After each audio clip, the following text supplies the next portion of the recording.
ലൈഷ കിച്ചണിലേക്ക് സ്വാഗതം. ഇത് ദോശ കരിയിട്ട് കണ്ട ഉഴുന്ന് ചേർത്തതിന് ശേഷം ഇത് ഷൗരിയാണിത്.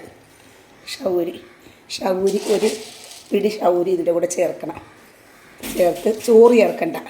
ചോറ് ചേർക്കാതെ നമ്മൾ ദോശ കരക്കാൻ പോവുകയാണ്.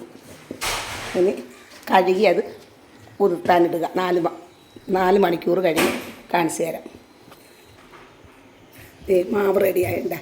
ഇത് ആട്ടിയതാണ് മാവ്, നല്ല കുറുകുറുപ്പ്. ഇതിനകത്ത് ചോറ് ചേർത്തിട്ടില്ല, ഒരു പിടി ഷൗരിയാണ് ചേർത്തത്. നിങ്ങളിത് ഉണ്ടാക്കി നോക്കണം. ഇത് ദോശ ഇട്ടിട്ട് ഞാൻ കാണിച്ചു തരാം. ഇത് ക്രിസ്പി ആയിട്ടുള്ള ദോശ ഉണ്ട്. അതേ നല്ല ടേസ്റ്റാണ് കഴിക്കാൻ. ഷൗരി നിങ്ങൾ ഇട്ട് നോക്ക്. ചോറ് ചേർക്കണ്ട, അതിന് പകരം ഒരു പിടി ഷൗരി ചേർക്കണം. നമ്മുടെ അരിക്കനുസരിച്ച് ഇച്ചിരി കൂട്ടണം ഷൗരി. ഇതേ ഉള്ളൂ. ഇതേ നല്ല ചമ്മന്തി.